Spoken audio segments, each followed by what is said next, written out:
उपस्थित केलेला हा अभंग संत श्रेष्ठ ज्ञानराज माऊली यांचा विरहिणी या प्रकरणातील 3 चरणांचा असून या अभंगद्वारे ज्ञानोबारायांनी जीवनमुक्त महात्म्याची आवड व्यक्त केलेली आहे. विठ्ठल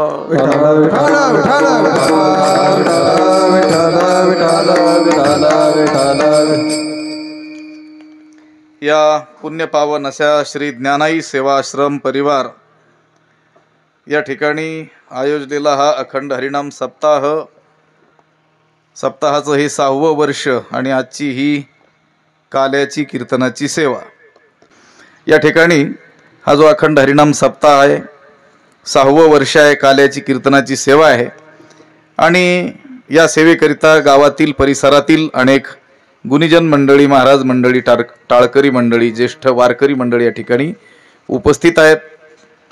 हरिभक्तीपरायण संदीप महाराज कडवे की ज्यांनी मला ही कीर्तनाची सेवा या ठिकाणी सांगितली, हा आश्रम ते पाहतात. आदरणीय अशोक महाराज निरफळ, अविनाश महाराज पाटील, वासुदेव महाराज भोगे, रामचंद्र महाराज चव्हाण, पांडुरंग महाराज गणगे, बोलेगाव पंचक्रोशी भजनी मंडळ, ज्ञानाई सेवाश्रम परिवार आणि ज्यांनी नावं लिहिली पण त्यांचंच नाव लिहायचं ते राहिले, गणेश महाराज आरगडे आणि इतरही सर्वजण सगळ्यांच्या उपस्थितीत ही आपल्या हाती असलेल्या वेळेमध्ये कीर्तनाची सेवा आपल्याला करायची आहे. ज्ञानोबारायांनी या अभंगातून जीवनमुक्ती उत्तर काळामध्ये प्रेमलक्षणा भक्ती ज्या महात्म्याला प्राप्त आहे त्या महात्म्याची आवड सांगितलेली आहे. संत हे काही सामान्य जीवांना काय आवडतं ते सांगायला काही मोकळे नाहीत आणि सामान्य जीवांच्या आवडी जाणून लाभही नाही, कारण त्या सामान्य जीवाचाच लाभ जर झालेला नसेल तर त्याला काय आवडतं याचा विचार करून आपल्याला काय लाभ होईल. म्हणून जीवनमुक्त महात्मा की ज्यानं अनंत जन्म साधना केलेली आहे आणि त्या साधनेचा परिणाम म्हणून त्याला जन्माभाव रूप मोक्ष प्राप्त झालेला आहे, भगवंताशी तो अभिन्न झालेला आहे, बोधाच्या दृष्टीनं तो देवाशी एकरूप होऊन गेलेला आहे, ज्याच्यासाठी देव हा आता त्याच्याहून वेगळा उरलेला नाही आहे. असं असलं तरी सुद्धा अंतःकरणामध्ये देवाच्या भक्तीची प्रचंड आवड असल्यामुळं आता वास्तविक द्वैत राहिलेलं नसताना सुद्धा कल्पित द्वैताचा स्वीकार करून जो महात्मा काय करतो आहे, भक्ती करतो आहे, त्याच्या आवडीचा जो विषय आहे त्याचं वर्णन या अभंगात केलेलं आहे. विठ्ठल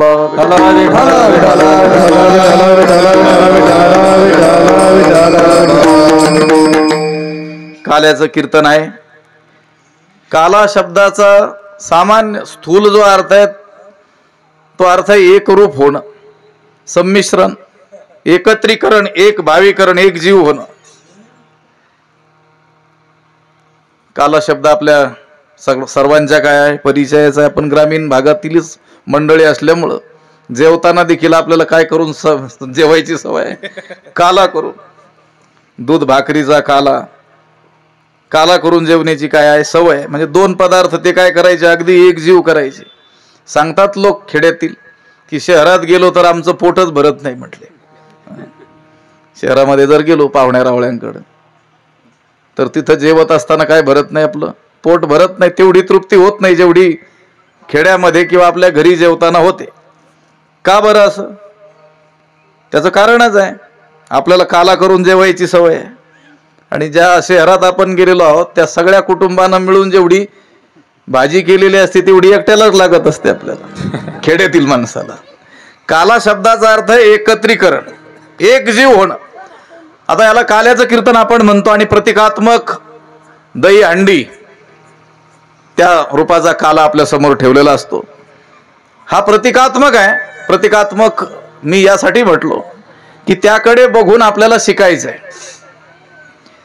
या दही अंडीमध्ये 2 वेगवेगळे पदार्थ आहेत, पण आता काही काळ ते एकत्र राहिल्यानंतर ते एक जीव होऊन जाणार आहेत, परस्पराशी अभिन्न होणार आहेत, पुन्हा वेगळेपणानं ते उरणार नाहीत. 2 कोणते पदार्थ? लाह्या आणि दही. लाह्या कशा आहेत? कोरड्या आहेत, वृक्ष आहेत, शुष्क आहेत. आणि दही कसं आहे? रसरूप आहे, मधुर आहे, स्निग्ध आहे.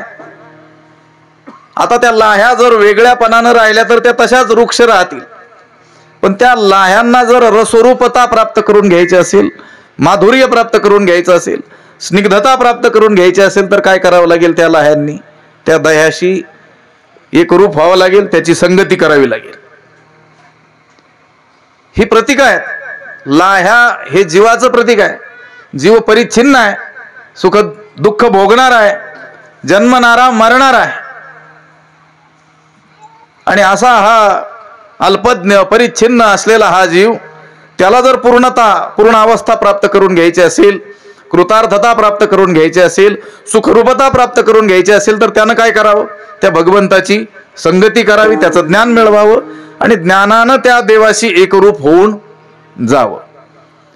हे जीवाच्या मनावर वारंवार बिंबवण्याकरिता हे प्रतिकात्मक असे काले.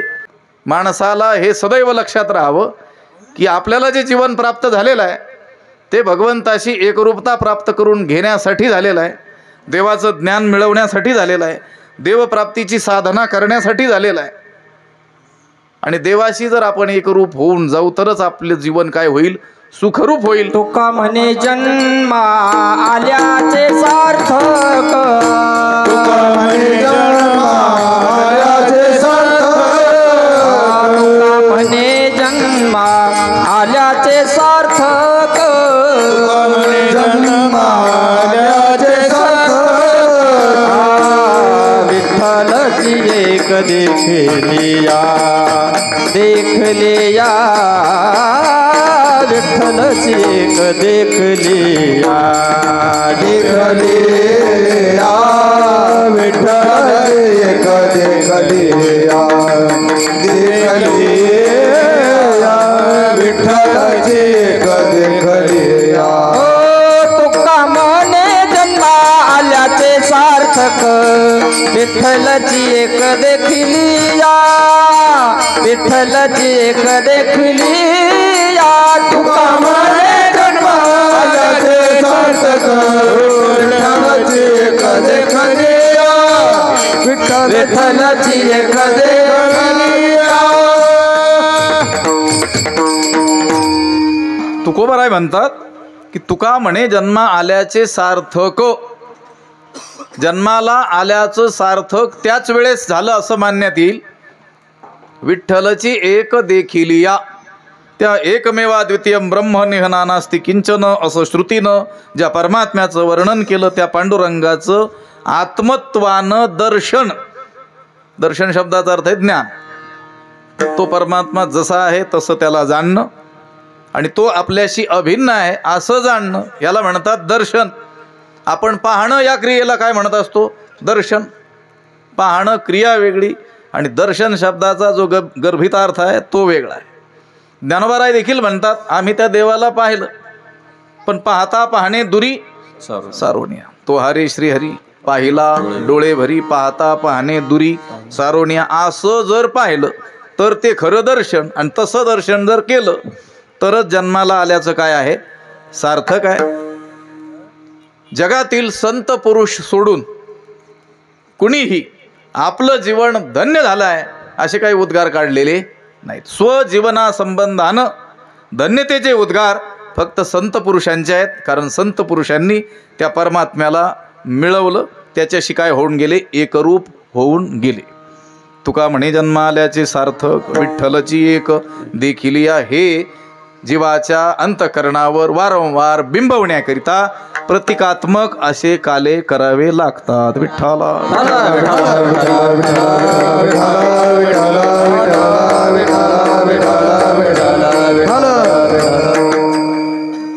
काल्याचं कीर्तन आहे. काल्याच्या कीर्तनाच्या निमित्तानं ज्ञानोबा यांचा 3 चरणांचा अभंग, त्याचं चिंतन, काहीच चिंतन आम्ही गरिबी हटाव योजना म्हणत असतो. सगळं चिंतन शक्य नाही, 8 दिवसही पुरणार नाहीत, पण करायचं.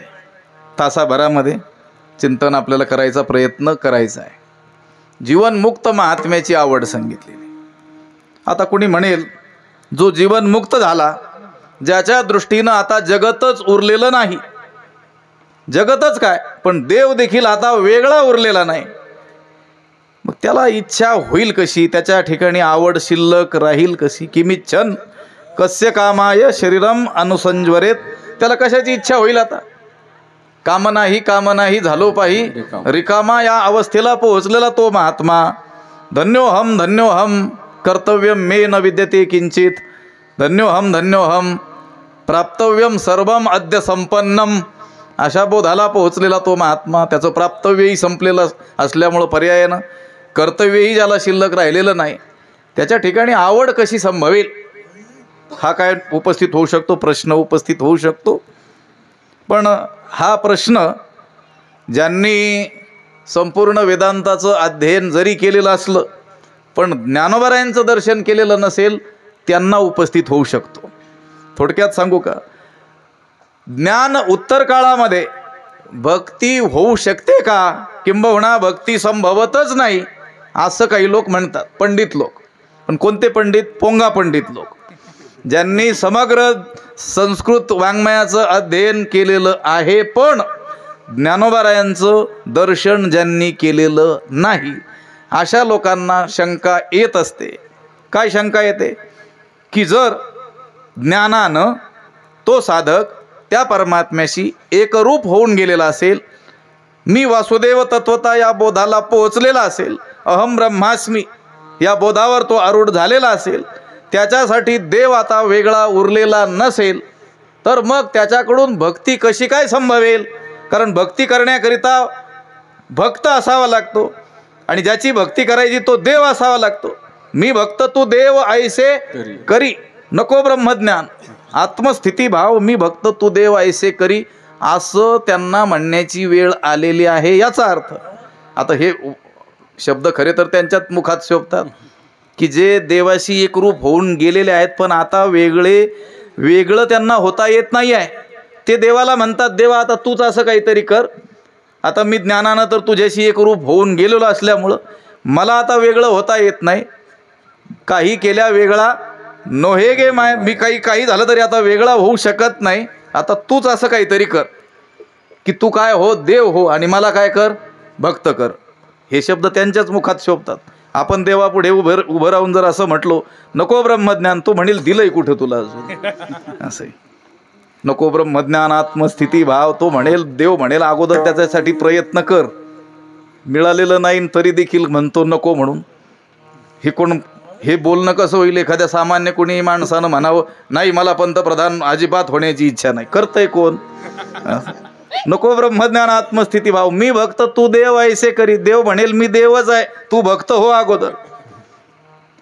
हे त्यांच्या मुखात शोभतं जे बोधानं ज्ञानानं देवाशी एकरूप होऊन गेलेले आहेत. ज्ञानी लोकांना अशी शंका येते की जर आत्मज्ञान प्राप्त झालं, त्या बोधावर तो आरूढ झाला, तर त्याच्याकडून भक्ती संभवेल का, म्हणजे ज्ञानोत्तर भक्ती होऊ शकते का? असे काही लोक आले ज्ञानोबारायांकडे की ज्ञानोत्तर भक्ती होऊ शकत नाही, अज्ञान अवस्थेत भक्ती होईल, जोपर्यंत तो देवाला आपल्याहून काय समजतो आहे, वेगळा समजतो आहे, तोपर्यंतच भक्ती होईल. बोधानं तो देवाशी एकरूप झाल्यानंतर मग काही भक्ती संभवत नाही. असे काही पंडित लोक, पोंगा पंडित लोक ज्ञानोबारायांकडे आले. ज्ञानोबाराय त्यांना घेऊन गेले, कुठे? वेरूळला गेले, अजिंठ्याला गेले. त्यांना दाखवलं, काय दाखवलं? त्या लेण्या दाखवल्या. ज्ञानोबाराय म्हटले, बघितल्या का लेण्या? हो बघितल्या. हा देव पाहिला का महादेव? ते म्हटले हो पाहिलं. देऊळ पाहिलं का? म्हटले पाहिलं. बरे नंदी महाराज देवाचा परिवार, भक्त परिवार पाहिला का? पाहिला. म्हटले किती दगडात कोरून केलेला आहे? ते म्हटले एकाच दगडात. एक अखंड दगड, मोठा डोंगर, पर्वतप्राय शिळा, आणि त्याला कोरून काय काय केलं? देवही केला, देऊळही केलं आणि परिवार देखील केला. मग ज्ञानोबाराय म्हणाले, जर एका दगडामध्ये देव देऊळ परिवार होऊ शकतो, तर मग ज्ञानानं देवाशी एकरूप होऊन गेलेला जो आहे तो कल्पित द्वैताचा स्वीकार करून त्याच्याकडून भक्ती का होऊ शकत नाही?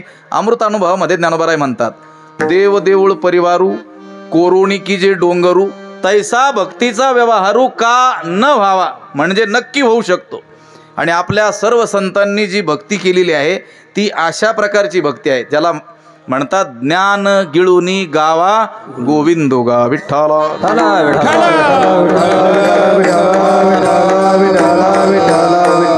आपण जी भक्ती करतो ती अज्ञान अवस्थेतील भक्ती आहे. ज्ञान प्राप्तीसाठी केली जाणारी भक्ती आहे. आपण जी भक्ती करू त्या भक्तीचं फळ काय आहे? ज्ञान. पुढे भक्तीने धरिले हाती, मागे ज्ञान वैराग्य धर्म येती. म्हणजे ज्ञान हे त्या भक्तीचं काय आहे? फळ आहे. आपण जर अनेक काळापासून भक्ती करत असू पण ज्ञान लक्षणं जर आपल्यात प्रकट झालेली नसतील तर समजायचं आपण नक्की भक्ती करत नाही आहोत किंवा चुकीची करतो आहोत.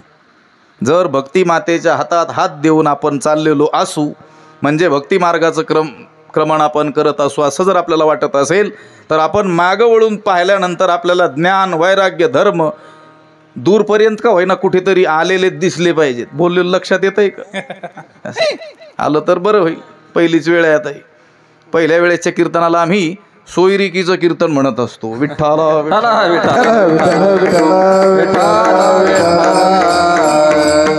जसा सिंह वनामध्ये विचरण करत असताना 10-20 पावलं पुढे गेला की माग एकदा वळून पाहत असतो, अवलोकन करत असतो. त्याला सिंहावलोकन असं म्हणत असतात. त्याचप्रमाणे अभ्यास करणाऱ्या माणसांनी साधना करणाऱ्या माणसांनी सिंहावलोकन केलं पाहिजे.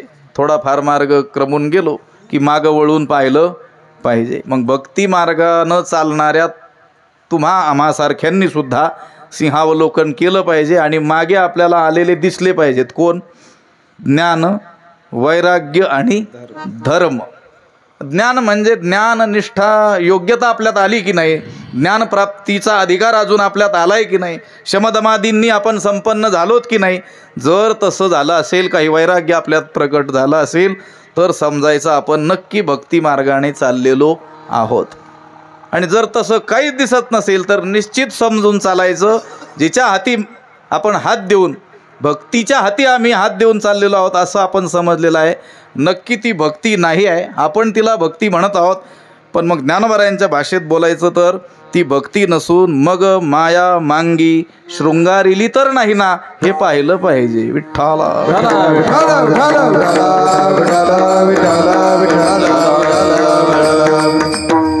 आपली जी भक्ती चालली ती अज्ञानातील भक्ती आहे. देवाला आपण आपल्याहून भिन्न समजलेलं आहे आणि त्याच्या प्राप्तीकरिता चाललेली ही काय आहे? भक्ती आहे. आणि या भक्ती मार्गाने निश्चित त्या देवाची काय होणार आहे? प्राप्ती होणार आहे. प्राप्ती म्हणजे आत्मत्वाने एकरूपतेचा अनुभव आपल्याला येणार आहे. ती खरी प्राप्ती. असं नाही की शंखचक्र गदा इत्यादी घेऊन तो आपल्यासमोर प्रकट झाला आणि काही बोलला आणि पुन्हा निघून गेला आणि पुन्हा भेटलाच नाही. ती खरी भेटच नाही. तर तो आणि आपण हे वेगळे नाहीत असं ज्ञान प्राप्त होणं ही खरी त्या देवाची काय आहे? प्राप्ती आहे. आणि त्या प्राप्तीकरता आपली चाललेली भक्ती आहे. पण संतांनी केलेली भक्ती मात्र आपल्यासारखी नसून ती ज्ञान उत्तर काळामध्ये आवश्यकता नसताना सुद्धा देवाशी बोधानं एकरूप होऊन गेलेले असताना सुद्धा केवळ आवडीपोटी केलेली काय आहे? ती भक्ती आहे. विठ्ठला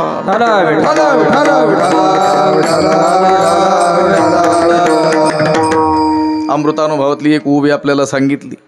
त्याचप्रमाणे तुकोबारायांचा एक अभंग त्यातला सिद्धांत मला सांगायचा आहे. मूळ स्वभाव जाईना म्हणून तुकोबारायांचं एक अभंग आहे. अनेक उदाहरणं दिलेली आहेत. उदाहरणांशी देणं घेणं आत्ता आपल्याला नाही आहे. त्याचा सिद्धांत मला फक्त सांगायचा आहे. तुकोबाराय म्हणतात, आधी होता संत संग, तुका झाला पांडुरंग, त्याचे भजन राहीना. काय कारण? मूळ स्वभाव जाईना. ते म्हटले तुमच्या आमच्यासारखाच मी सामान्य होतो पण मोठ्या पुण्याईनं मला संतांची भेट झाली. पुण्य फळले बहुता दिवसा वगैरे. मला संतांची भेट झाली. मी त्यांची संगती केली. सत्संगतीत राहू लागलो. सत्संगतीत भजन करू लागलो. म्हणजे देवाच्या प्राप्तीचा उपाय साधना ती करू लागलो. आधी होता संत संग आणि त्या सत्संगाचा परिणाम तुका झाला पांडुरंग. तुका राहिला नाही. तुका कोण झाला? पांडुरंग झाला. आता पांडुरंग आणि तुकोबाराय हे वेगळे राहिले नाही. पण तरी देखील त्याचं काही भजन राहीना. आता भजन करण्याची आवश्यकता आहे का? भजन कशासाठी करत होतो? पांडुरंगाच्या प्राप्तीसाठी. आता तुकोबारायच पांडुरंग रूप होऊन गेले. पांडुरंग हा आता काही त्यांच्यासाठी वेगळा उरला नाही.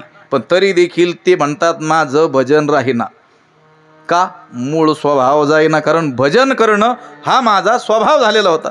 किती काळ? जन्मोजन्मी आम्ही बहुपुण्य केले, जन्मांतरामध्ये आम्ही हे भजन केलेलं असल्यामुळं, तो आमचा स्वभाव झालेला असल्यामुळं आता जरी आम्ही त्या देवाशी एकरूप होऊन गेलेलो असलो, आम्हाला ज्ञान प्राप्त झालेलं असलं तरी देखील आमचं भजन काही राहत नाही. विठ्ठल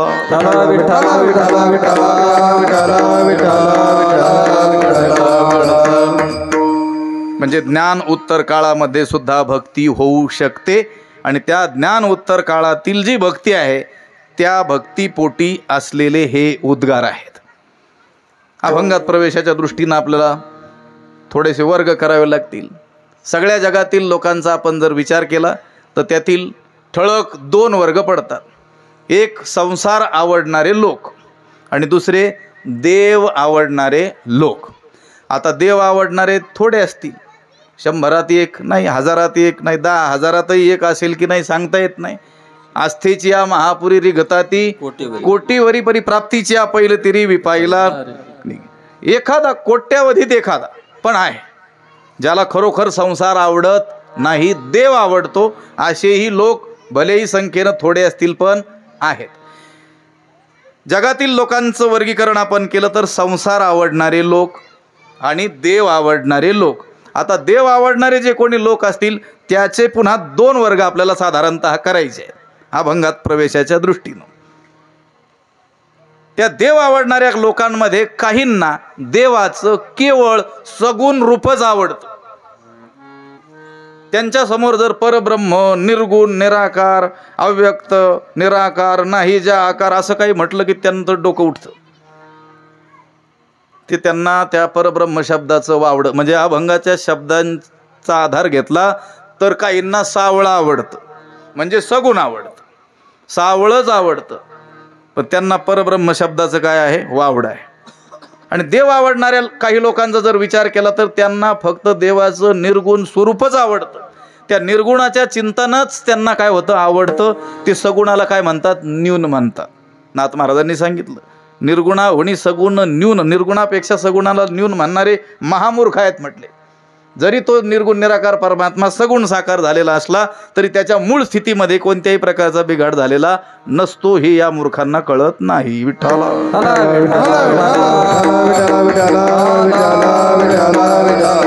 सरळ सरळ गोष्ट काय? संसार आवडणारे ते बाजूला काढा, देव आवडणारे त्यातील काहींना फक्त सगुणच आवडतं.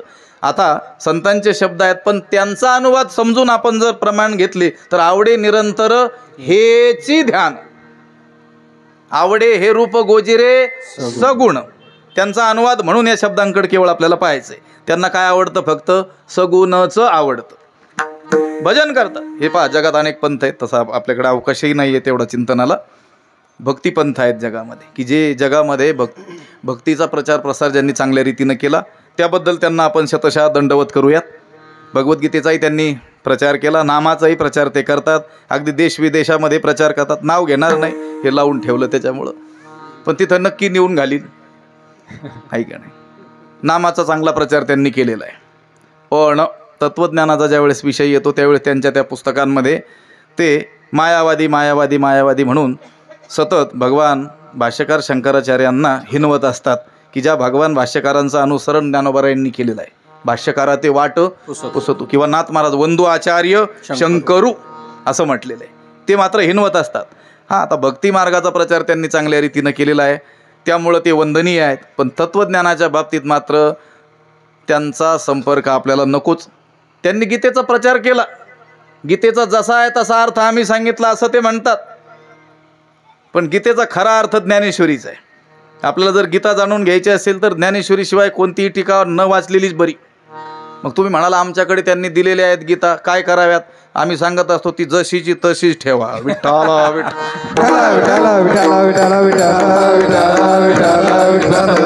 त्यांचा उल्लेख मी केवळ याकरिता केला की सगुणाचे ते चांगले उपासक आहेत. अष्टो प्रहर पाया उळीग गापे ज्ञानोबाराय म्हणतात त्याप्रमाणे 8 प्रहर ते त्या देवाची पूजा करताना आपल्याला आढळतात. सगुण पूजा आपण त्यांच्याकडून शिकावी एवढे ते आपल्याला वंदनीय आहेत, ही गोष्ट खरी. पण ज्यावेळेस परमात्म्याच्या निर्गुण रूपाचं वर्णन श्रुत्याधिकांमध्ये येतं त्यावेळेस मात्र ते नाक वाकडं करतात. विठ्ठला म्हणजे काहींना सगुणच आवडतं, त्यांना निर्गुणाचं आवडतं. काही निर्गुणाचं चिंतन करतात, ते म्हणतात सगुण न्यून. मूर्तीपूजा कनिष्ठाश्च. मूर्तीपूजा कशी आहे म्हटले अत्यंत कनिष्ठ आहे. हे असंच चालत आलेलं होतं कुठपर्यंत? ज्ञानोबारायांचा अवतार होईपर्यंत. संसार आवडणारे त्यांचा विचार सोडून द्या. जे देव आवडणारे होते त्यातील काही सगुणच धरून बसलेले होते आणि काही केवळ निर्गुणच धरून बसलेले होते. वारकरी संप्रदायानं ज्ञानोबारायादी संतांनी क्रांती केली. त्यांनी सांगितलं याच्यात मुळीच भेद नाही. तुझं सगुण म्हणो की निर्गुण रे, सगुण निर्गुण एकू गोविंदू रे. हे सावळ आणि परब्रह्म हे दोन शब्द दोन ठिकाणी होते अनादी काळापासून ज्ञानोबारायांपर्यंत. पण ज्ञानोबारायांनी त्या दोघांना एक केलं आणि त्यांनी सांगितलं की मला परब्रह्मच आवडतं. ही गोष्ट खरी आहे, पण मला कोणतं परब्रह्म आवडतं? सावळ परब्रह्म. सावळे परब्रह्म आवडे या जीवा. सावळे परब्रह्म आवडे या जीवा. सावळे परब्रह्म आवडे या जीवा. सावळे परब्रह्म आवडे या जीवा. मन मान राणीवा घर केले. मन मान राणीवा घर केले. काय करू सावळे गोविंदा. काय करू सावळे गोविंदा. मने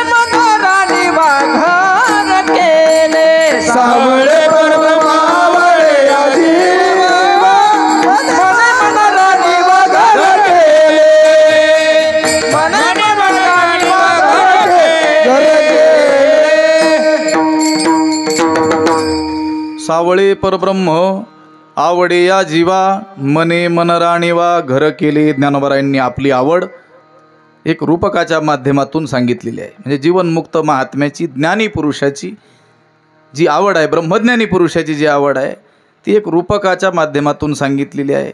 दोन सखींचा संवाद या रूपानं ती आपल्यासमोर ठेवलेली आहे. सावळे परब्रह्म आवडे या जीवा. या जीवा म्हणजे त्यांचं सांगतात. या जीवा म्हणजे जीवांचं नाही सांगत. हे जीवांना काय आवडेल कोणास ठाऊक. काय आवडेल? आवडून संसार आवडेल, विषय आवडेल, दुसरं काय आवडणार आहे?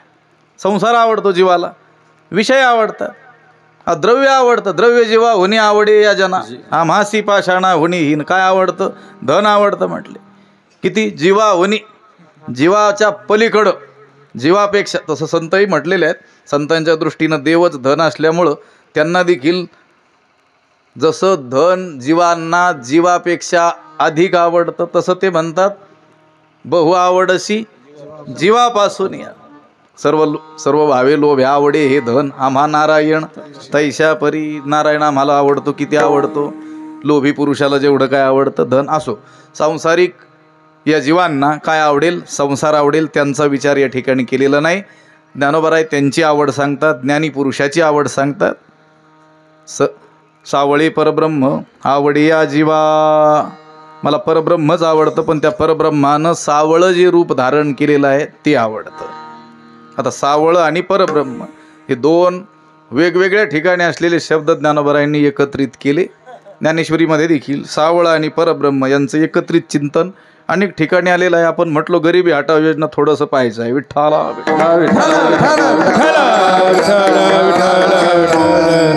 ऐसे सावळेनी परब्रह्मे. भक्त काम कल्पद्रुमी बोलिले आत्मारामे संजयो म्हणे सावळेनी परब्रह्मे. सावळ्या शब्दाचं तर अतिशय चिंतन आहे अभंग वाङ्मयामध्ये आणि विशेषतः ज्ञानोबरायांच्या अभंग वाङ्मयामध्ये आपल्याला याचा उल्लेख वारंवार आढळत असतो. त्या परब्रह्मानंच जे सावळे सुंदर रूप मनोहर असं सुंदर असं रूप जे धारण केलेलं आहे ते मला आवडतं. सावळे परब्रह्म आवडे या जीवा. मग तो सावळा सकंकनू बाहू पसरोणी दक्षिणू आलिंगिला स्वशरणू भक्तराजू तो सावळे परब्रह्म आवडे या जीवा. सावळे परब्रह्म शब्द वापरत असताना ज्ञानोबरायांना किंवा त्या ज्ञानी महात्म्याला काय सांगायचं आहे, भगवंताचं श्रीकृष्ण हे जे रूप आहे ते आम्हाला आवडतं. एक श्लोक मला आठवतो या निमित्तानं, साहित्यामध्ये आलेला तो श्लोक आहे आणि ती एक गवळण आपल्या सखीला येऊन सांगते, शृणु सखी कौतुकमेकम. हे सखी एक कौतुक ऐक म्हटले. मी सांगते एक कौतुक मी पाहिलं. नंदनिकेतांगणे मया दृष्टम. नंदाच्या वाड्याच्या अंगणामध्ये मी ते कौतुक नवल पाहिलं ते तू ऐक. शृणु सखी कौतुकमेकम नंदनिकेतांगणे मया दृष्टम. काय पाहिलं त्यांनी सांगितलं, गोधुली धूसरांगो नृत्यती वेदांत सिद्धांत. सर्व वेदांताचा जो निष्कर्ष आहे, सार भाग आहे, सिद्धांत आहे, तो मी त्या नंदाच्या वाड्याच्या अंगणामध्ये धुळीमध्ये माखलेला पाहिला. विठ्ठला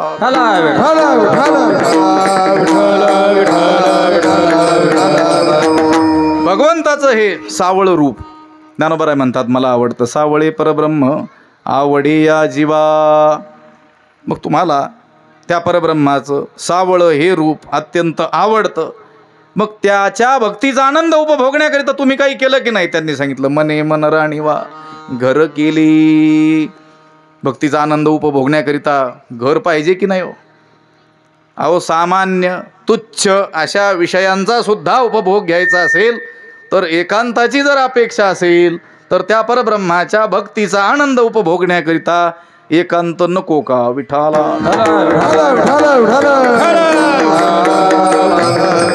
मग इंद्रिया देऊनी कवाड हृदयी भोगी ज्ञानोबराय म्हणतात. त्या इंद्रियांची कवाड दारं खिडक्या बंद करून जसं सामान्य विषयांच्या उपभोगार्थ सुद्धा गृहाधिकांची काय आहे अपेक्षा आहे. गृह पाहिजे आवश्यक. मागचं पुढचं जाऊ द्या, नाथ महाराज म्हणतात भोगार्थ देख स्त्रियेच्या त्या गृहस्थी पुरुषाला घर आवश्यक असतं. संसारी माणसाला घरदार काय असतं आवश्यक. संसारालाच काय सगळ्यांनाच लागते की फक्त त्यांच्या घरांना नावं वेगळी असतात असं लक्षात आलं तर बरं होईल. गृहस्थी पुरुष जे बांधतो त्याला घर म्हणतात. संन्याशाला देखील घराचीच आवश्यकता आहे. तोही बांधतो पण त्याला आश्रम म्हणतो आपण, मठ म्हणतो. फार झालं तर काय म्हणतो उत्तर भारताच्या दृष्टीने कुटिया. आपल्याला वाटतं बाबाजी की कुटिया. कुटिया म्हणजे काहीतरी असेल पाचटाची वगैरे गवताची कुटिया. तिथं गेल्यानंतर कळते कुटिया. त्याच्या पुढे तुमचा बंगला सुद्धा फिका असतो. विठ्ठला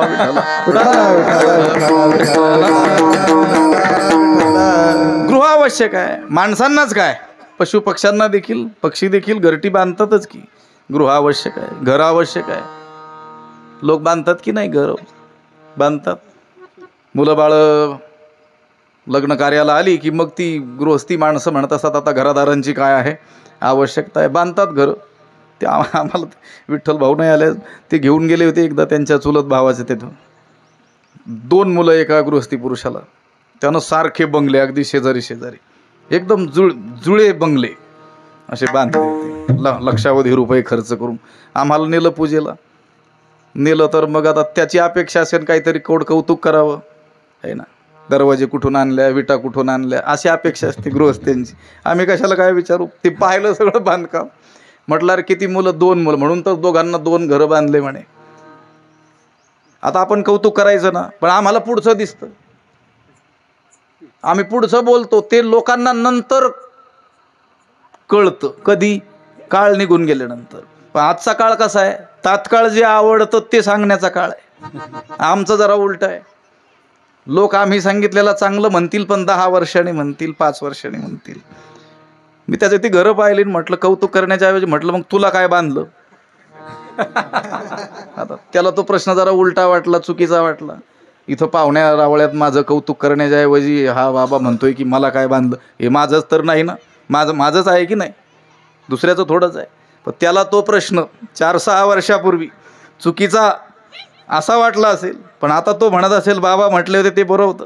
माझ्या म्हणण्याचा अर्थ असा होता की तुझ्यासाठी एखादी खोली वगैरे काढली की नाही, कारण यांनी जर बाहेर काढलं तर कुठं राहशील तू. असं गृह पाहिजे आवश्यक, संसारी माणसाला घरदार आवश्यक असतात. आश्रमाशी स्थान कोपी गुहा आश्रमाशी स्थान कोपी गुहा आश्रमाशी स्थान कोपी गुहा आश्रमाशी स्थान निर्वाहा पुरते अन्नच्छादन आश्रमाशी स्थान कोपी गुहा आश्रमाशी स्थान कोपी गुहा निर्वाहा पुरते अन्नच्छादन आश्रमाशी स्थान कोपी गुहा आश्रमाशी स्थान कोपी गुहा.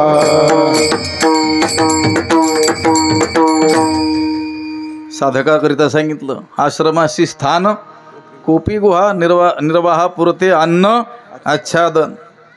पण आवश्यक मात्र सगळ्यांना घरादारांची आहे.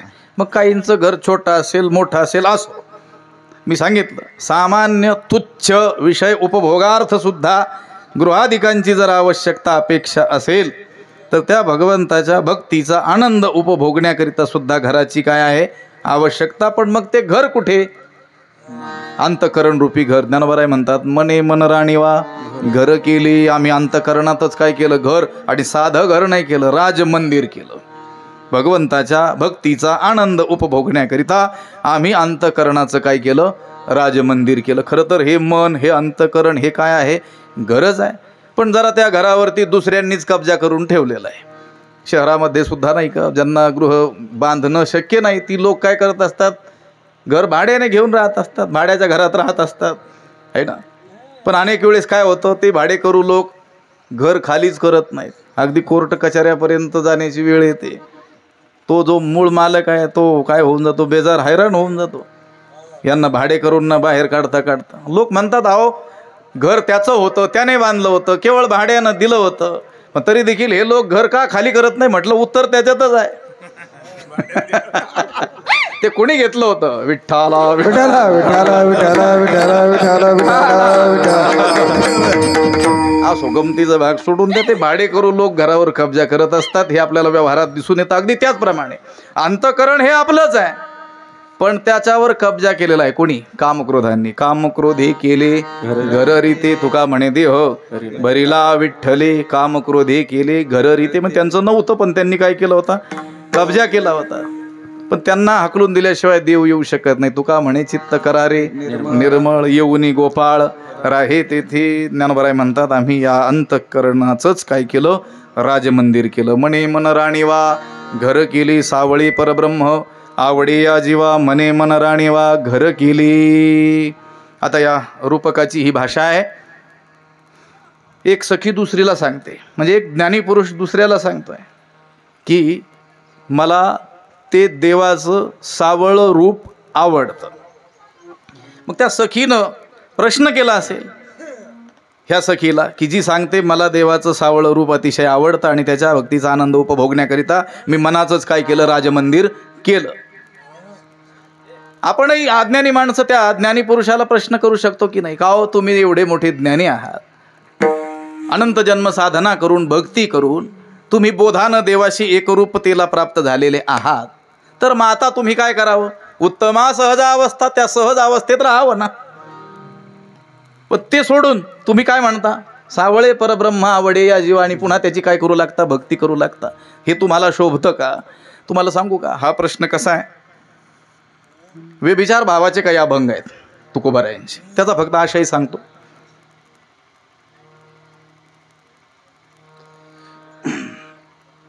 परपुरुषाशी रत झालेली एखादी स्त्री, तिला ज्या वेळेस एखादी सज्जन स्त्री समजावून सांगू लागते की हे अशोभनीय आहे,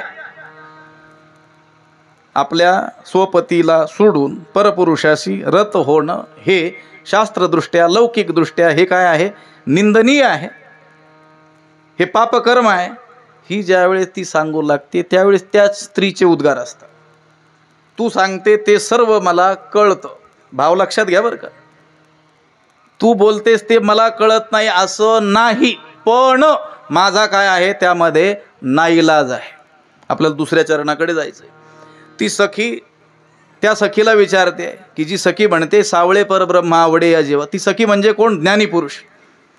तो ज्यावेळेस म्हणतोय की हे परब्रह्माचं सावळं रूप मला अत्यंत आवडतं आणि त्याच्या भक्तीचा आनंद भोगार्थ मी अंतकरणाचं राजमंदिर केलं, त्यावेळेस दुसरी सखी किंवा दुसरा जो मनुष्य तो प्रश्न विचारत असेल, का हो तुम्ही एवढे मोठे ज्ञानी जन्मोजन्मी साधना करून त्या देवाशी आता बोधानं तुम्ही एक रूप झालेले आहात, तर आता तुम्ही त्या अवस्थेमध्ये निश्चळ राहिलं पाहिजे. आता पुन्हा अज्ञानावस्थेत जशी भक्ती करत होता, अज्ञानावस्थेत तुमच्या त्या देवाच्या स्वरूपाविषयी रूपाविषयी जशा आवडीनिवडी होत्या त्या आता तुम्हाला शोभतात का. त्यावेळेस तो ज्ञानी महात्मा सांगतो, तू बोलतोस ते सगळं मला कळतं, कळत नाही असं नाही, पण त्या परब्रह्मानं सावळं हे जे रूप धारण केलेलं आहे तेच मुळी इतकं मनोहर आहे की त्यामध्ये माझा इलाज नाही.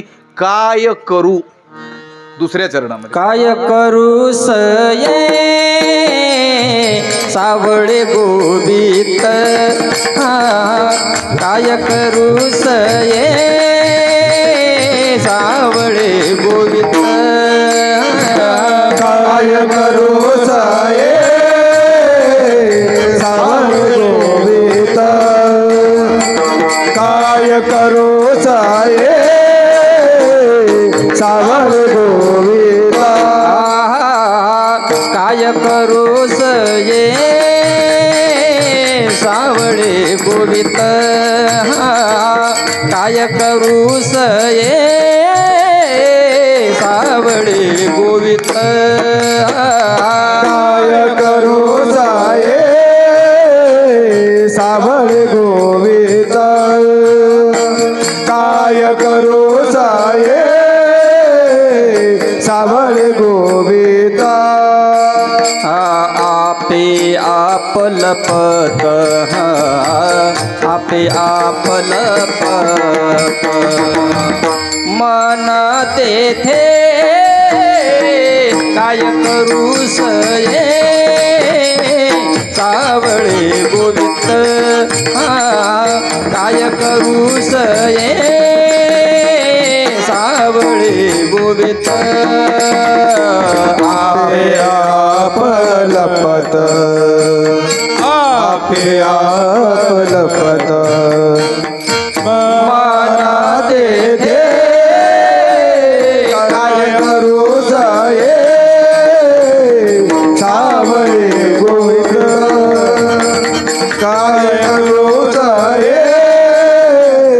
सावळे गोवित, काय करू सये सावळे गोवित, आपे आप लपत म्हणते ते, आपे आप लपत म्हणते ते, काय करू साये सावळे गोवित, आपे आप लपत म्हणते ते, आपे आप लपत म्हणते.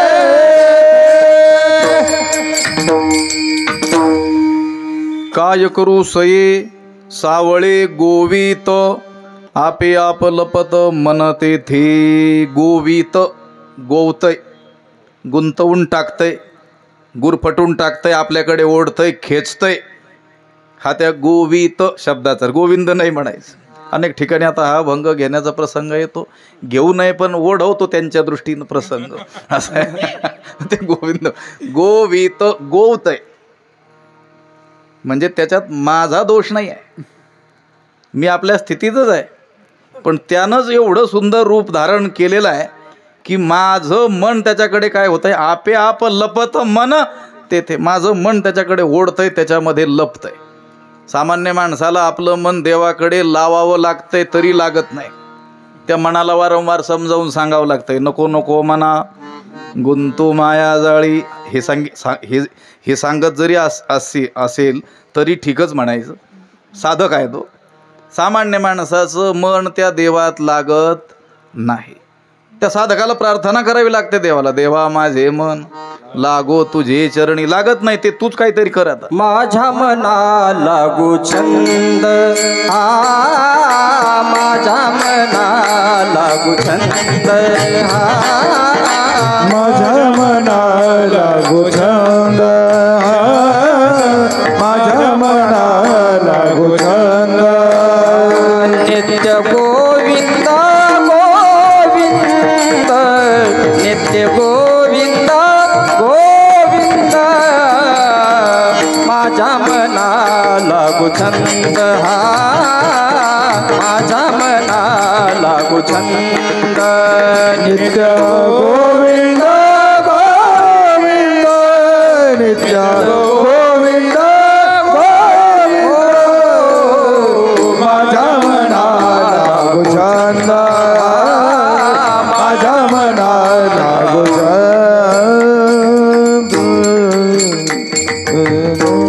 आपलं मन लागत नाही ते लावावं लागतंय. माझ्या मना लागो छंद लागला पाहिजे. नित्य गोविंद गोविंद किंवा त्या देवालाच प्रार्थना करावी लागते.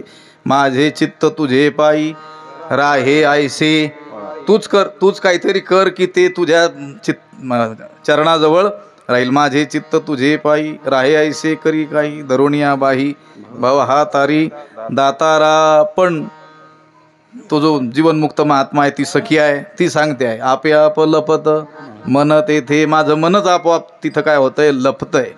काय करू सई सावळे गोवित, हे सखे हे साजनी, त्यामध्ये माझा काहीही इलाज चालत नाही. काय करू? ते सावळच काय करतंय, मला आपल्यामध्ये गुरफटवून टाकतंय. अहो सामान्य लोकांना त्या देवाच्या रूपाचा छंद लागेल किंवा त्याच्याकडे ओढले जातील यात नवल नाही आहे. त्या कृष्ण शब्दाचाच अर्थ आहे कर्षयती इति कृष्ण. हा जो समस्त प्राण्यांच्या चित्तवृत्तीला आपल्याकडे काय करतो, खेचून घेतो, ओढून घेतो, आकर्षित करतो लोहचुंबकासारखं, त्याला काय म्हणतात, कृष्ण म्हणतात. सामान्यांचं सोडून द्या. इथं ज्ञानी पुरुषाचा विचार चाललेला असल्यामुळे एक श्लोक मला आठवला तर सांगतो थोडासा. मधुसूदन सरस्वती म्हणून एक प्रसिद्ध नाव आहे वेदांत शास्त्राच्या प्रांतामध्ये. अद्वैत सिद्धी नावाचा ग्रंथ त्यांनी लिहिलेला आहे. आणि तो ग्रंथ शिकण्याच्या अगोदर 10-12 वर्ष तरी दुसरे सगळे ग्रंथ शिकावे लागतात, तरच ते आपल्या दारात उभं करतात आपल्याला. नाहीतर एखादा म्हणेल मी MA PhD तिकडं बाजूला जाय म्हणते. अगोदर समस्त प्रस्थानत्रयाचं अध्ययन करून मग आमच्या दारात तो आला पाहिजे. एवढे महान विद्वान आहेत, आचार्य परंपरेतले थोर संन्यासी आहेत. अद्वैत सिद्धी नावाचा त्यांचा ग्रंथ आहे. त्यांनी आरंभाला नमनातच असं म्हटलेलं आहे, ज्याला कोणाला अद्वैताचं ज्ञान प्राप्त करून घ्यायचं असेल त्यांना आमचे चरण धरल्याशिवाय पर्याय नाही. एवढं स्वाभिमानानं जे सांगू शकतात. अद्वैत विरोधी समस्त मतांचं ज्यांनी खंडन केलेलं आहे. पण अशा या ज्ञानी महापुरुषाला सुद्धा ज्यावेळेस भगवान श्रीकृष्णांच्या सगुण रूपाचं दर्शन घडलं त्यावेळेस त्यांचे उद्गार आहेत, कृष्णात परम किमपि तत्वमहम न जाने. वंशी विभूषितकरान नवनीरदाभात पीतांबरा दरुण बिंब फलाधरोष्ठात पूर्णेंदु सुंदर मुखादरविंद नेत्रात. कृष्णात परम किमपि तत्वमहम न जाने. कृष्णापेक्षा श्रेष्ठ तत्व या जगात कोणतं आहे हे मी जाणतच नाही. विठ्ठला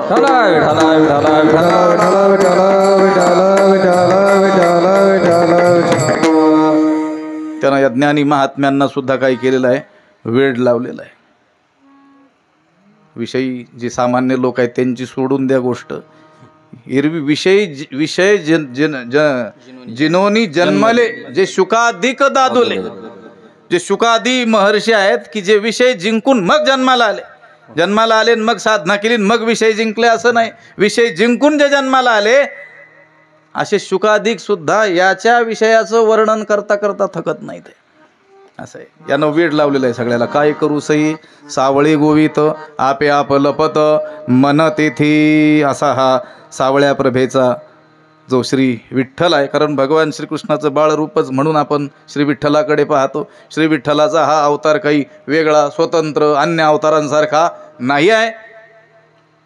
कुठून आला तो? पुंडलिकाच्या भावार्था गोकुळी हुनी झाला येता दुसरीकडे वरून नाही आला तो वैकुंठाहून. तो गोकुळात वैकुंठाहून गोकुळात जो आला तो गोकुळातून सरळ पंढरपुरात आला. म्हणून सावळ्या प्रभेचा जो श्री विठ्ठल आहे त्याच्याशी आलिंगन हे माझं मन देत आहे. अभंगाचं शेवटचं चरण. बाप रघुमादेवर सावळे प्रतिमा, बाप रघुमादेवर सावळे प्रतिमा, परकुमादेवी वरु सावळी प्रतिमा, परकुमादेवी वरु सावळी प्रतिमा, बाप रघुमादेवर सावळे प्रतिमा, रघुमादेवर सावळे प्रतिमा, परकुमादेवी सावळी प्रतिमा, परकुमादेवी सावळी प्रतिमा, मन क्षमा एक झाले, मन क्षमा एक झाले, काय करू सई सावळे गोवित, काय करू सई सावळे गोवित, मनी मन क्षमा एक झाले, मनी मन क्षमा एक झाले, काय करू सई सावळे गोवित, काय करू सई सावळे गोविंद, आपे आप लपत म्हणते थे, आपे आप लपत म्हणते थे, काय करू सई सावळे गोवित, काय करू सई सावळे गोवित, आपल्या पलपत मनते थे, आपल्या पलपत मनते थे, काय करू सई सावळे गोविंद, काय करू सई सावळे गोविंद,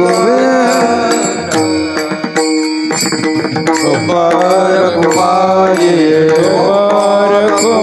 पार कुमारी, पार कुमारी, पार कुमारी, पार कुमारी, पार कुमारी, पार कुमारी, पार कुमारी, पार कुमारी, पार कुमारी.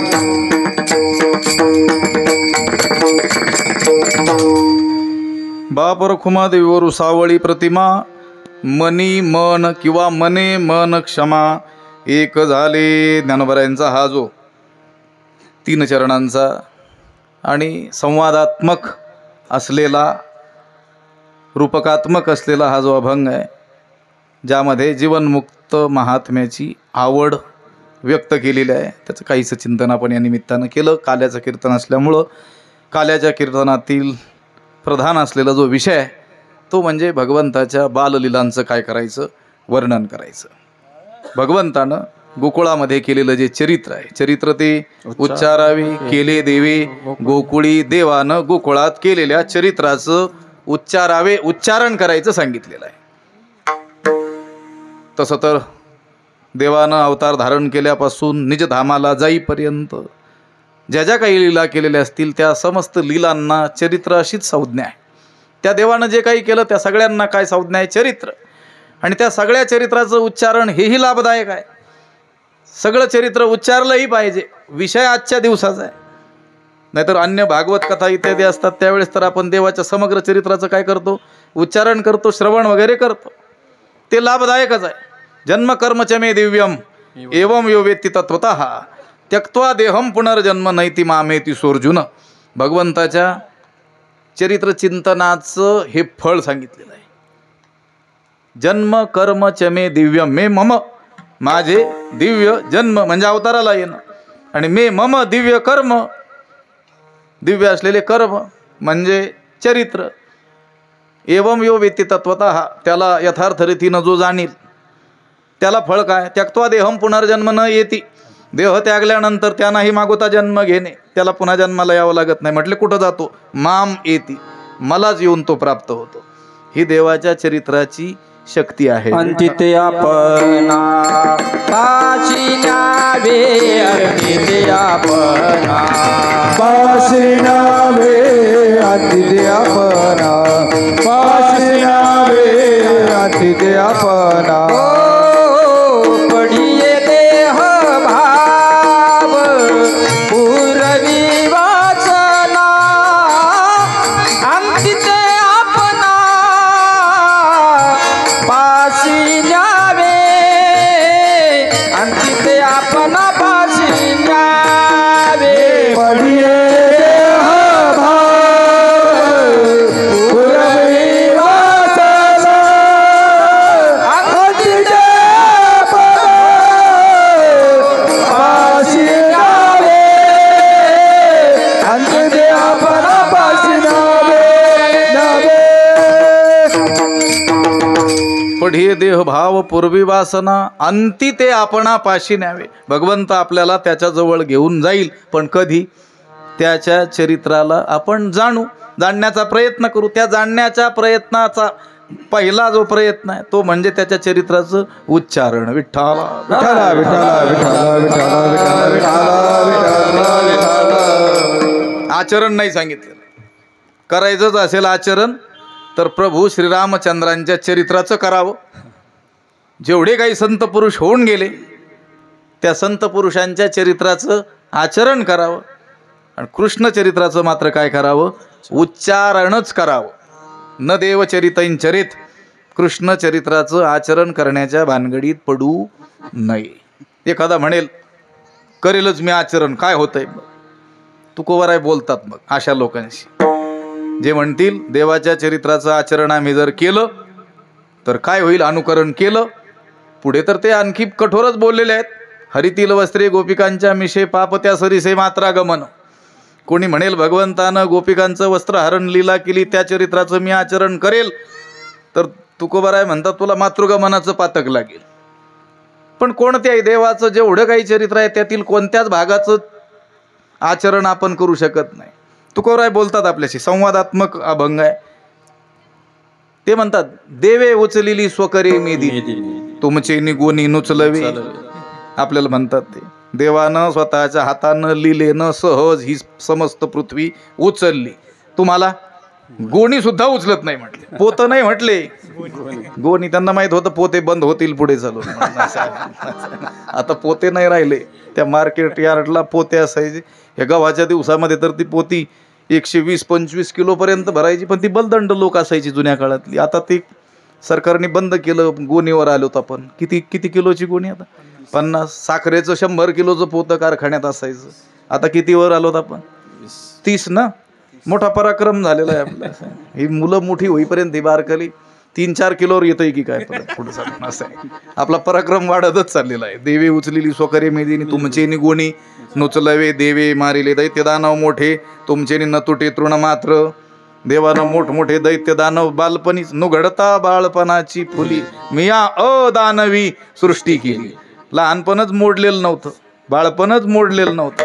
काग वगैरे ठा अवघी दैत्य खानी बुडविली अवघी दैत्य खानी बुडविली अवघी दैत्य खानी बुडविली. काग बकरी ठा मारिले बाळपणी काग बकरी ठा मारिले बाळपणी काग बकरी ठा मारिले बाळपणी काग बकरी ठा मारिले बाळपणी. अवघी दैत्य खानी बुडविली अवघी दैत्य खानी बुडविली अवघी दैत्य खानी बुडविली.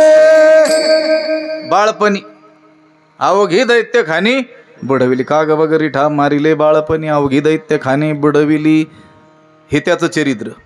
आणि तुमचे न तुटे तृण मात्र. तुम्हाला गवत उपटत नाही म्हटले. एक जण शेतात गेला आज भले पहाटे, गवत उपटून यायचं म्हटलं, पुन्हा आला अर्धा तासानं मागं. म्हटले का रे झालं का? नाही म्हटले, उपटलंच नाही. का? ते वाळलेलं रान पाणी देऊन उपटावं लागलं. आपला पराक्रम. त्यामध्ये अण्णा सांगायचे, वैकुंठ असे अण्णा सांगायचे. 2 जणांची भांडणं लागली, तावातावानं बोलू लागले एकमेकांना, मारण्याची भाषा करू लागले. पण दोघंही असे काडी पैलवान, अगदी अशक्त. सगळ्या जगात अशक्तांची स्पर्धा घेतली तर दोघांचा नंबर कोणाला द्यावा ही पंचायत पडेल. दुसरा एक माणूस चाललेला होता रस्त्यानं. या दोघातील एकानं बोलावलं त्यांना, आप्पा इकडे या. का रे? हा दगड उचलून द्या का, याच्या डोक्यात घालायचं आहे म्हणे. अरे तुझा तू उचल ना. एवढं तर आपलं बळ वाढत चाललेलं आहे. आपल्याशी बोलतात तुकोबाराय, देवाच्या चरित्राचं आचरण आपल्या मर्त्य मानवांकडून होणं शक्य नसल्यामुळं त्याच्या केवळ उच्चारणातच आपलं जर कल्याण असेल तर आचरणाच्या भानगडीत पडायचं कशाला. विठाला विठाला विठाला विठाला चरित्र ते उच्चारावे, केले देवे गोकुळी. देवानं जे जे काही केलं त्या सगळ्यांना चरित्र संज्ञा असली तरी गोकुळात केलेल्या चरित्राचंच काय करायचं, उच्चारण करायचं. देवानं जे जे केलं त्याला काय म्हणतात, चरित्र म्हणतात. चरित्र हे देवाचं किंवा संतांचंच असू शकतं, तुम्हा आम्हा मानवांचं चरित्र असू शकत नाही. अण्णांचीच आठवण आली तर अण्णांच्याच भाषेत सांगतो. अण्णा म्हणायचे आपलं चरित्र का नाही, आपलं सगळं विचित्रच असल्यामुळं आपलं चरित्र नाही. विठ्ठल चरित्र ज्याच्या पठणानं श्रवणानं चिंतनानं मानवी जीवन हे भव्य बनेल त्यालाच काय म्हणायचं, चरित्र. देवाच्या चरित्रानं संतांच्या चरित्रानं आपल्या जीवनाला दिशा मिळते, बळ प्राप्त होतं. एक विषय आला तर सांगतो. आता हे लावलंय तुम्ही, आम्ही लावू देत नाही पण लावलंय, आता लावा, आता काय अडचण नाही. एक महाभाग आहेत महाराष्ट्रात, अजून आहेत आपल्या सुदैवानं. ते म्हणाले होते एक 7-8 वर्षापूर्वी की रामायण आणि महाभारताची आता जगाला गरज. मी नाव नाही घेत पण तिथं नेऊन घालतो बरोबर. असं आहे अडचणीत येऊ नये म्हणून. महाभारताची आणि रामायणाची जगाला गरज नाही. आता रामायण म्हणजे प्रभू श्रीरामचंद्रांचं दिव्य चरित्र, महाभारत म्हणजे पांडवांसारख्या थोर पुरुषांचं चरित्र की ज्या ग्रंथांनी आपल्या हिंदू समाजाला लाखो वर्षापासून काय दिलेलं आहे, बळ दिलेलं आहे, प्रेरणा दिलेली आहे. ते म्हणाले नाही नाही याची आवश्यकताच नाही म्हणे. आणि 8-10 दिवस गेले असतील नसतील, पुन्हा बातमी आली, साहेबांनी आपलं आत्मचरित्र प्रकाशित केलं. कोणी, जे रामचंद्रांचं चरित्र नको म्हणतात, पांडवांचं चरित्र नको म्हणतात. त्यावेळेस वैकुंठवासी गुरुवर्य वक्ते बाबा होते, त्यांनी त्या पंढरी संदेशला लिहिलं होतं. म्हटले साहेब तुम्ही म्हणता रामायण आणि महाभारताची गरज नाही, आम्ही सांगतो तुम्हाला महाराष्ट्राला तुमची गरज नाही, फाशी घ्या म्हणे. विठ्ठल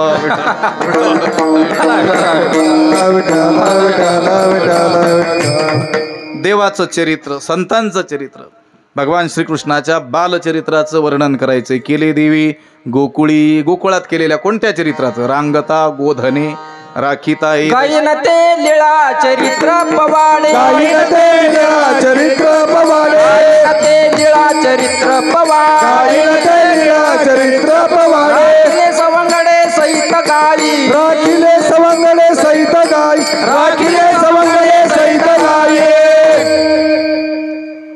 गायीन ते लीळा चरित्र पवाडे, राखिले सवंगडे सहित गाई.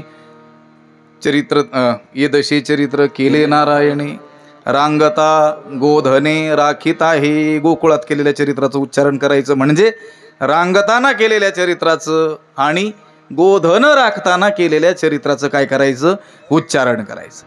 कोणत्या चरित्राचं उच्चारण करायचं, कुठल्या अवस्थेतल्या चरित्राचं उच्चारण करायचं हे सांगितलं, पण किती वेळ करायचं हे काही सांगितलेलं नाही आहे.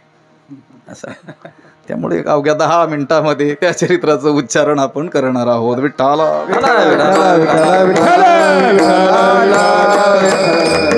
सरळ सरळ 2 भाग कल्पिलेले आपल्याला आढळून येतात महापुरुषांनी संतजनांनी.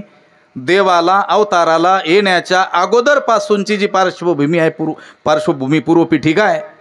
पापी जे भक्त दैत्य ते मातले धरणीशी झाले ओझे, त्यांची तिथपासूनचा काळ. अगदी वसुदेव देवकीच्या लग्नामध्ये विघ्न झालं ते ऐका आकाशाची वाणी, सगळा जो भाग त्यांना त्या कारागृहात टाकलेला भाग, देव अवताराला आलेला भाग, देवाला त्या वसुदेवानं गोकुळात नेऊन पोहोचवलं. आणि तेवढंच नव्हे तर त्या गोकुळात आनंद झाला इथपर्यंतचा भाग जो सांगायचा आहे त्याचं उच्चारण जे करायचं आहे ते कुठं करायचं आहे, जन्माष्टमीच्या कीर्तनात करायचं आहे. जे मध्यरात्री होत असतं कीर्तन 10 ते 12, देवाला अवताराला येईपर्यंत आणि तिथून गोकुळाला नेऊन घालीपर्यंत, आणि गोकुळीच्या सुखा अंतपार नाही लेखा इथपर्यंतचं वर्णन ते करायचंय. ते मध्यरात्रीच्या त्या जन्माष्टमीच्या कीर्तनात. आणि काल्याच्या कीर्तनात रांगता गोधने राखीत आहे, रांगताना केलेलं चरित्र आणि गोधन राखताना केलेलं चरित्र, असे सरळ 2 भाग आपल्याला दिसतात. त्यामुळे आपण कल्पना करायला हरकत नाही, देव अवताराला आलेले आहेत, वसुदेवानं त्यांना गोकुळात नेऊन पोहोचवलेलं आहे. गोकुळात आनंदी आनंद झालेला आहे. अगदी देव रांगायला लागलेले आहेत आणि रांगताना देवानं चरित्र केलं. रांगत रंगणे चोरीत लोणी रांगत रंगणे चोरीत लोणी धावणे धरिती गवळणी धावणे धरिती गवळणी बांधिती चरणी देती गाराणी बांधिती चरणी देती गाराणी यशोदे साजने यशोदे साजनी दही दूध भक्षुने तमाल नीले नवल केले साजनी कृष्ण आडवा परतोनी माते दावा कृष्ण आडवा दही दूध भक्षुने तमाल केले नवल केले साजनी कृष्ण परतुनी माते रामा कृष्ण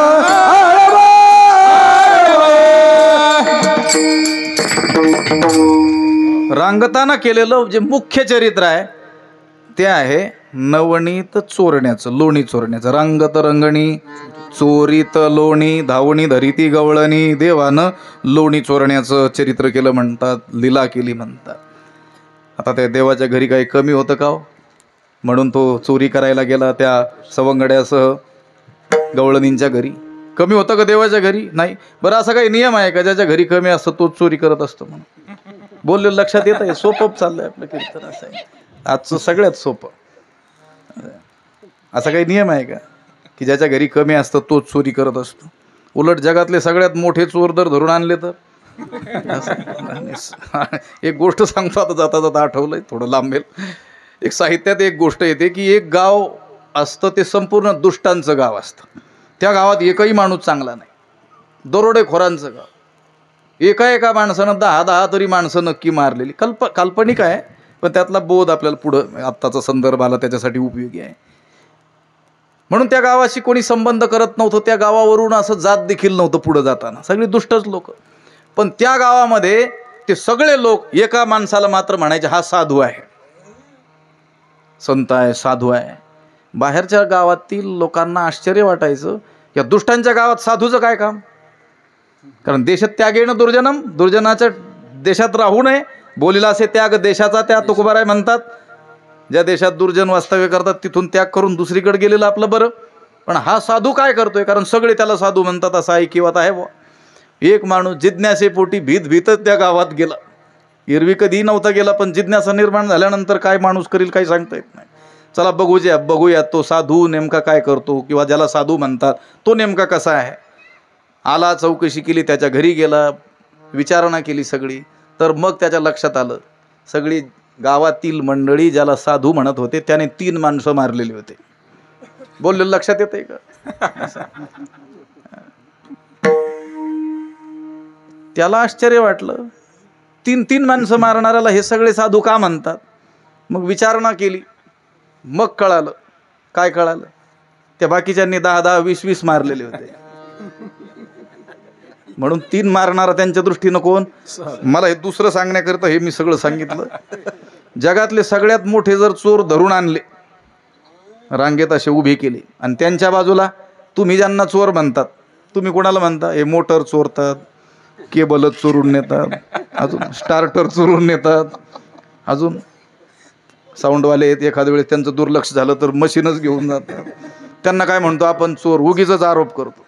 त्या जगातल्या सगळ्या मोठ्या चोरांच्या सोबत जर यांना उभं केलं तर हे साधू दिसतील. विठ्ठला विठ्ठला विठ्ठला विठ्ठला विठ्ठला. देवाच्या घरी काही कमी होतं म्हणून देवानं चोरी केली असं नाही आहे. त्या देवानं लोणी चोरण्याच्या मागं मोठं रहस्य सांगितलेलं आहे. भागवताचं ज्यांनी आयुष्यभर अध्ययन केलं अशा ज्ञानी लोकांनी अनेक कारणं त्याची सांगितलेली आहेत. काहीतरी थोडी बहुत सांगता येत असतात. त्या गोकुळातील लोकांचा मुख्य व्यवसाय होता दुग्धोत्पादन, आणि त्या दुधाचा सार भाग लोणी तो नेऊन विकायचा मथुरेच्या बाजाराला, आणि त्याच्यातून जे आपल्याला मिळेल त्याच्यावर आपला उदरनिर्वाह चालवायचा. म्हणजे उत्पन्न करायचं यांनी, उत्पादन घ्यायचं यांनी, आणि सार भाग मात्र ते धनदांडगे लोक धनबळानं ते लोणी खरेदी करायची. बरं, यांची जी मुलं होती, कोणाची? ही गवळ्यांची. त्यांना घरी काय? तेच सांगतात ना तोंडानं, घरी ताकाचे सरोवर. इथे नवनीताचे पूर. आमच्या घरी काय म्हटले? ताकाचे सरोवरच आहे म्हटले. तुकोबारा देखील म्हणतात मग ताक पिणारी ही जी मुलं ही चांगली कशी असू शकतील? गवळ्यांची ताक पिरे कोण पोरे चांगली. मग ती अशक्त होत चाललेली होती. कोण? गवळ्यांची मुलं. म्हणजे भगवंताचे जे सवंगडी ज्यांना सोबत घेऊन उद्या धर्मरक्षण करायचं ती मात्र अशक्त होत चाललेली होती. आणि मथुरेतील जे धनदांडगे लोक होते ते धनबळानं दुधाचा सार भाग लोणी ते खाऊन काय होत होते? सशक्त होत होते. बरं ते खाऊन काय पारायण करणार होते का? काही जप करणार होते का? काही सप्ताह करणार होते का? नाही. धर्माला अडचणीत आणणारे लोक म्हणजे दुहेरी आणि धर्माची होत होती. म्हणून भगवंताला ते चौर्य कर्म करावं लागलं. अशा त्या अनेक कारणातील हे एक कारण आहे.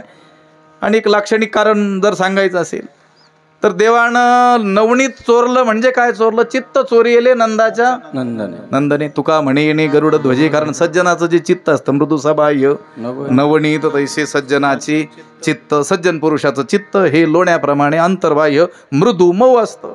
म्हणून देवानं लोणी चोरलं म्हणजे सज्जनांचं काय चोरलं? चित्त चोरलं. देवाच्या घरी काही कमतरता नव्हती. 9 लाख गायी म्हणतात. त्याचं दूध किती असेल? त्याचं लोणी किती निघत असेल? आता ज्यांचा उल्लेख मगाशी मी केला वैकुंठवासी गुरुवर्य वक्ते बाबा, त्यांना विचारलं विद्यार्थ्याने मग एवढं दूध निघत होतं मग कसं ते तापवायचं? कसं त्याला रवीनं घुसळायचं? एवढं कसं शक्य आहे? 9 लाख गायी. इतकी माणसं त्या काळात, लोकसंख्याही नव्हती. मग बाबा आता जरा उत्तर द्यायला कल्पक होते, थोडी कल्पनाही करायचे, कधी कधी अतिशयोक्तीपूर्ण बोलायचे, पण त्याच्यात रहस्य असायचं. ते म्हटलं अरे काय त्याच्यात काय अवघड आहे? तुम्ही हे शेततळे पाहिले की नाही म्हणे तुमच्या गावाकडं? म्हटले पाहिले. तेवढी शेततळे असायचे म्हणे. म्हणजे सगळं काढलेलं दूध त्याच्यात टाकायचं, विरजन लावायचं. म्हटले बाबा ठीक आहे, विरजन लावलं इथपर्यंत ठीक आहे, पण एवढा मोठा रवी आणि कसं काय त्याचं घुसळण करायचं? म्हटले कशाला रवी कशाला काय लागतं रे म्हणे मग काय, ही लहान लहान पोरं सगळी धरून आणायची सकाळी, त्यांचे कपडे काढून आंघोळ घालून सोडून द्यायचे म्हणे त्याच्यामध्ये. ते पोहायचे आणि त्यानं घुसळण व्हायचं. हे एवढे मोठमोठे लोण्याचे गोळे असे लोटतच आणायचे. ठीक आहे, याच्यात थोडीशी अतिशयोक्ती असेल देखील, पण त्याच्यातून काय घ्यायचं? एवढी मुबलकता देवाच्या घरी होती. चोरी करण्याची गरज नव्हती, पण या कारणासाठी देवानं चोरी केली. त्या सवंगड्यांना घेऊन त्यांच्याच घरी जायचं आणि तिथं काय करायची? लोण्याची चोरी करायची. बरं, लोण्याची चोरी करायची ती देखील अशी चुपचाप 10 किलो लोणी ठेवलंय व त्या गवळणीनं पावशरभर चोरून नेलंय असंही काही नाही. ओळखू येईल न येईल असं नाही.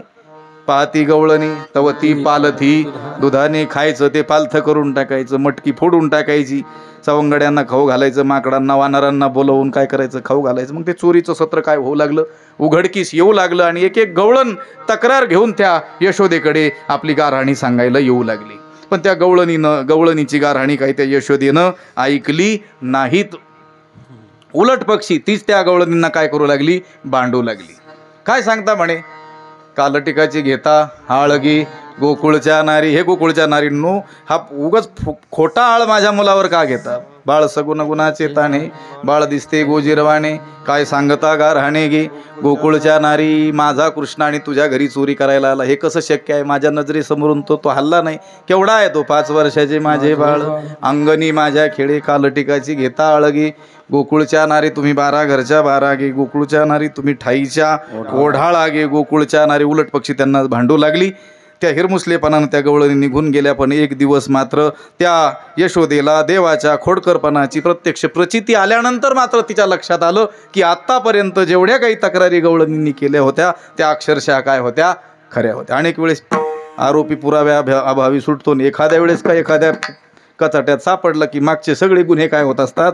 सिद्ध होत असतात. अगदी त्याप्रमाणे त्या यशोदेच्या लक्षात आलं आणि तिनं निर्णय केला की शाळा भरण्याची वेळ तर होऊन गेलेली असल्यामुळं आता देवाला शाळेत घातलं पाहिजे. देवाला जवळ बोलावून घेतलं आणि सांगितलं उद्या जाई राणा सवे घेऊनी गोधना. देवाच्याही लक्षात आलं आता आपला काही खेळ जास्त दिवस चालणार नाही. म्हणून सवंगड्यांना देवानं बोलावून घेतलं आणि त्या सवंगड्यांना सांगितलं आईचा असा निरोप आहे, आज्ञा आहे, आता तुम्ही सुद्धा सगळे काय करा? गाया घेऊन राणामध्ये या. गाई गोपाळ गाई गोपाळ गाई गोपाळ सवंगडे वना. गाई गोपाळ सवंगडे वना वना. गाई गोपाळ सवंगडे वना. गाई गोपाळ सवंगडे वना. गाई गोपाळ सवंगडे वना. गाई गोपाळ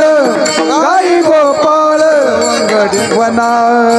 गाई गोपाळ सवंगडे वना.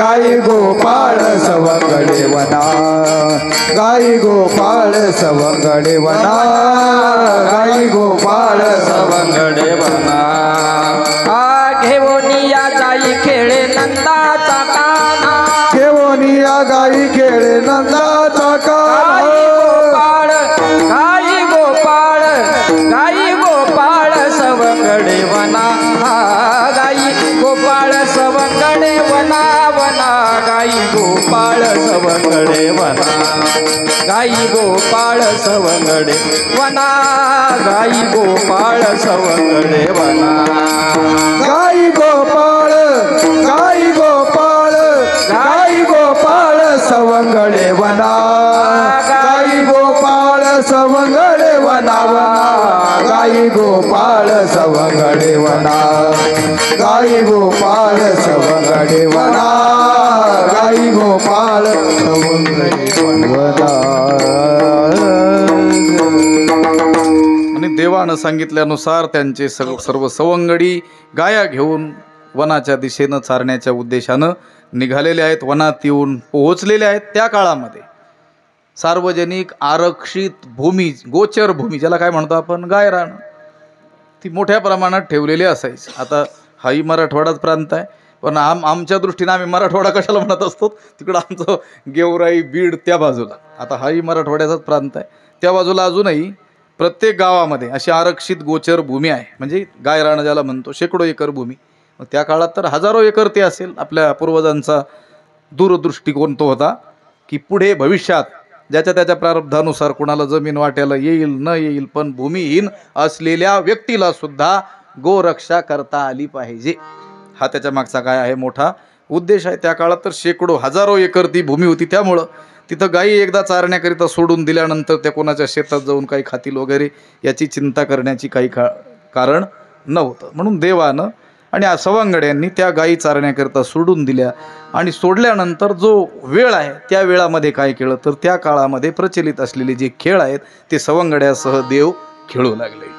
वेगवेगळे खेळ देवानं विटी दांडू चेंडू लगोऱ्यांना नापरी दांडू चेंडू लगोऱ्यांना नापरी मांडियेला यमुनेच्या तीरी खेळ मांडियेला यमुनेच्या तीरी गाई गोपाळ गाई गोपाळ सवंगडे वना गाई गोपाळ सवंगडे वना वना गाई गोपाळ सवंगडे वना गाई गोपाळ सवंगडे वना गाई गोपाळ सवंगडे वना.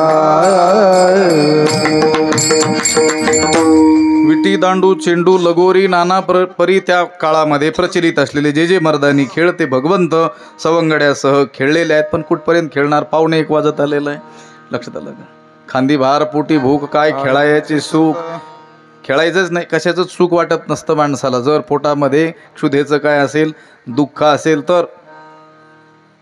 म्हणून भगवंतानं सवंगड्यासह जो खेळ चाललेला होता तो थांबवण्याचा निर्णय घेतला आणि त्या सवंगड्यांना सांगितलं की आपापल्या घरून आणलेल्या ज्या शिदोऱ्या आहेत त्या एकत्रित करा. देवानं त्या एकत्रित केलेल्या आहेत. त्या सवंगड्यांना सभोवती आपल्या बसवलेला आहे. मध्यभागी भगवंत उभे आहेत आणि त्या एकत्रित केलेल्या शिदोऱ्यांचा जो प्रसाद आहे तो कालारूपानं देव आता त्या सवंगड्यांना वाटणार आहेत. ते जे चित्र दिसलं ते भगवान शुकाचार्यांनी एका श्लोकामध्ये श्लोकबद्ध केलेलं आपल्याला आढळून येतं. ही जी महात्म्य मंडळी होती त्या काळातही त्या गोपाळ रूपानं उपस्थित असल्यामुळं त्यांनी जसं पाहिलं तसं काय केलेलं आहे, वर्णन केलेलं. तुकोबाराय म्हणतात, तदी होतो आम्ही, त्यावेळेस आम्ही सुद्धा काय होतो, तिथं उपस्थित होतो. जे जे झाले अवतार तुका त्यांचे, त्या प्रत्येक अवतार प्रसंगी आम्ही त्यांच्या सोबतच होतो. त्यामुळं त्यांनी केलेलं जे वर्णन आहे ते अगदी यथार्थ वाटतं.